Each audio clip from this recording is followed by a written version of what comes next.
नमस्कार दोस्तों, मैं डॉक्टर ललित कुमार गंगेल अपने इस चैनल के एक और वीडियो में आप सबका बहुत बहुत स्वागत करता हूं। दोस्तों, ये जो वीडियो है ये है नॉक्टर्नल एन्यूरेसिस के बारे में। नॉक्टर्नल एन्यूरेसिस या फिर bed waiting in the child, या फिर शुद्ध हिंदी में जो बच्चे, छोटे बच्चे सोते वक्त रात की नींद के दौरान पेशाब कर देते हैं बिस्तर में और उठ नहीं पाते, हम उसके ऊपर आज बात करने वाले हैं। सबसे पहले एक चीज क्लियर कर दूं कि अगर छोटे बच्चे बहुत ही छोटे हैं तो उनके अंदर ये बीमारी के रूप में नहीं होता। कहने का मतलब है, इसको नॉक्टर्नल एन्यूरेसिस तब कहेंगे जब आपका बच्चा अपनी इच्छाएं व्यक्त करने लायक हो गया है, इतना बड़ा हो गया है कि बोलता है, अपनी हर चीज को आपको बताता है, जो कि उम्र होती है लगभग 2.5 से 3 साल। तो मेरा ऐसा मानना है और मेडिकल फील्ड भी यही मानती है कि अगर 3 साल के ऊपर के बच्चे अगर रात में उठ नहीं पाते, वो इस चीज का रियलाइजेशन नहीं कर पाते कि उनको सूसू आई है और उनके आभास के परे, मतलब इनवॉलेंट्रीली उनका बिस्तर गीला वो करते हैं, तभी इसको नॉक्टर्नल एन्यूरेसिस बोलेंगे। और छोटे बच्चे जो कि 0 से लेके 3 साल तक के हैं, उनके अंदर ये नॉक्टर्नल एन्यूरेसिस नहीं कहा जाता, क्योंकि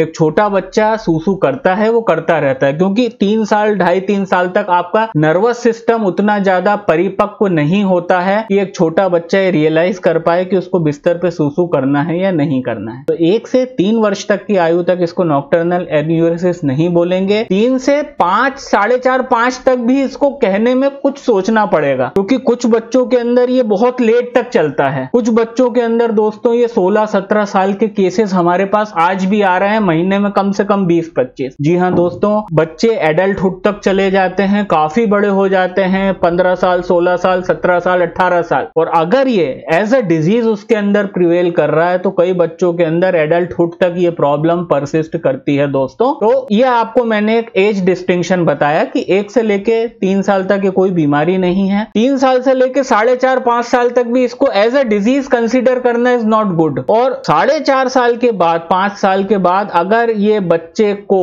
भूले चूके भी महीने में 4 से 5 बार अगर बिस्तर में पेशाब हो रही है, तो ये समझ लीजिए कि he is the patient of nocturnal enuresis, उसको इलाज की जरूरत है। और ऐसे ही कई परिवार, कई माँ बाप जिनके बच्चे 5-7 साल तक पेशाब बिस्तर में करते थे, पर वो ये सोच रहे थे कि शायद ये नॉर्मल होता है, इसका कोई फर्क नहीं पड़ता है, पर दोस्तों उन्होंने इलाज नहीं कराया। और आज ऐसे में सैकड़ों केसेस देख चुका हूं कि उन बच्चों की उम्र 15 साल से 18-19 साल के बीच में है and still they are doing the nocturnal enuresis, या फिर वो बिस्तर गीला करते हैं। अब सबसे पहले एक चीज समझिए कि ये होती क्यों है बीमारी, इसके होने का कारण क्या है, फिर हम ट्रीटमेंट पे आ जाएंगे सीधे सीधे। देखिए, आप एक बात समझिए कि जो सूसू का मैकेनिज्म है, जो टॉयलेट करने का, जो पेशाब का मैकेनिज्म है, वो एक ऐसा मैकेनिज्म है कि वो हमारे ऑटोनॉमिक और सोमेटिक दोनों नर्वस सिस्टम से कंट्रोल होता है। अब मैं शॉर्ट में बताता हूं। सोमेटिक नर्वस सिस्टम मतलब वो नर्वस सिस्टम का पार्ट जिससे हम कई बॉडी के हिस्सों को होशो हवास में कंट्रोल करते हैं। मतलब ये जैसे कि मैं अपना हाथ हिला रहा हूं, ये सोमेटिक नर्वस सिस्टम कर रहा है, ठीक है ना, ये सोमेटिक नर्वस सिस्टम है, ये मेरे वॉलेंट्रीली मैं कंट्रोल कर सकता हूं। और वहीं पे ऑटोनॉमिक नर्वस सिस्टम हमारे शरीर के उन हिस्सों को कंट्रोल करता है दोस्तों जो हमारे कंट्रोल में नहीं है, या फिर जिनको हम डायरेक्टली कंट्रोल नहीं कर सकते। जैसे हमारे आंतों की चाल, हमारे इंटरनल पार्ट्स का वर्किंग, हमारे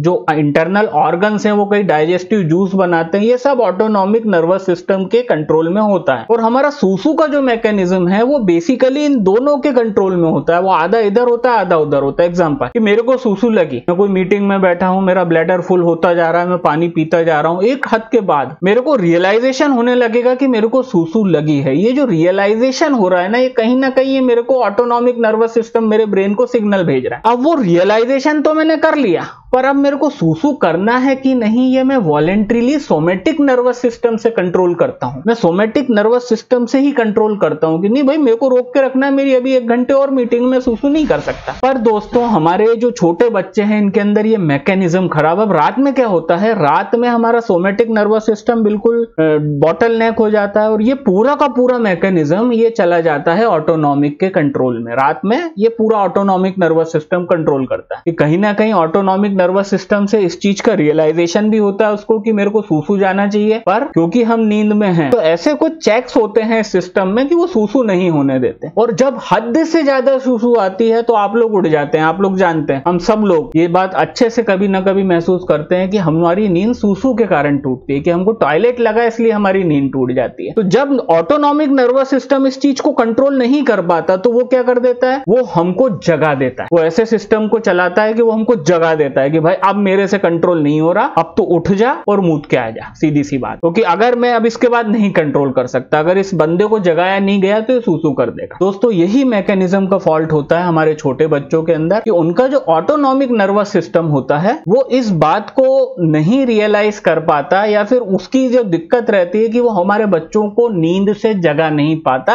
और फलस्वरूप ब्लैडर फुल होने के बाद और एक थ्रेशोल्ड तक बाथरूम को रोक के रखने के प्रेशर के दौरान जब ये नर्वस सिस्टम का, ये ऑटोनॉमिक नर्वस सिस्टम का ये जो प्रोटेक्टिव मैकेनिज्म जब फेल होता है तो अल्टीमेटली इन बच्चों को बाथरूम लग जाती है। द सेकंड मोस्ट इंपॉर्टेंट कारण of nocturnal enuresis is the, आपने ये साइंस के अंदर सुना होगा कि छोटे बच्चों की जो नींद होती है वो बहुत गहरी होती है as compare to the adult. जितना एज बढ़ता जाता है ना, जैसे जैसे एज बढ़ता जाएगा, नींद जो है ना उसकी डेप्थ कम होती जाती है, वो सुपरफिशियल रहती है, वो उतनी डीप स्लीप आपको नहीं आएगी। पर एक छोटे बच्चे की जो नींद होती है दोस्तों, वो बहुत बेइंतहा गहरी नींद होती है, और उस गहरी नींद के अंदर उसका सोमेटिक नर्वस सिस्टम जगने के लिए अलर्ट नहीं हो पाता, और अल्टीमेटली इन दोनों कारण के कारण ऑटोनॉमिक नर्वस सिस्टम का फॉल्ट और डीप स्लीप, ये दो चीज हमारे जो बच्चे होते हैं उनको अल्टीमेटली नॉक्टर्नल एन्यूरेसिस का पेशेंट बना देती है। तो ये हमने इसकी पैथोफिजियोलॉजी समझी। अब ट्रीटमेंट पे आते हैं, बिल्कुल समय वेस्ट नहीं करेंगे। एलोपैथी में कोई इलाज नहीं है, एलोपैथी में ऐसी कोई दवा नहीं है। आप एलोपैथिक डॉक्टर के पास जाओगे, वो आपको एक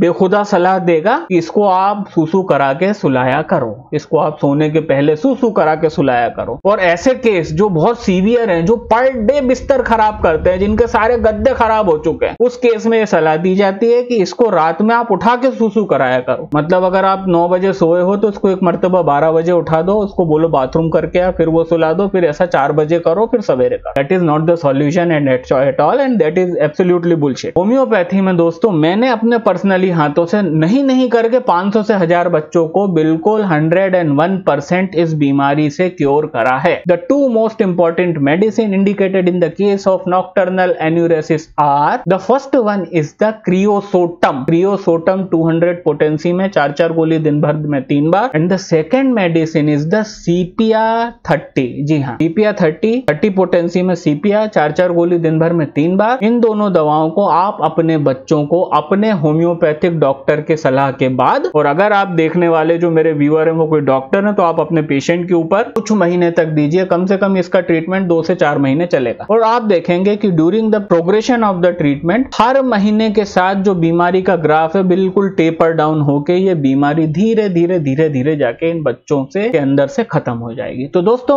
बहुत बहुत शुक्रिया वीडियो देखने के लिए। ये था एक छोटा सा वीडियो नॉक्टर्नल एन्यूरेसिस या फिर बेड वेटिंग के बारे में। फ्राइडे को आने वाला जो वीडियो है और प्लस सैटरडे की लाइव स्ट्रीम में आपसे बहुत जल्द मुलाकात होती है। तब तक के लिए नमस्कार।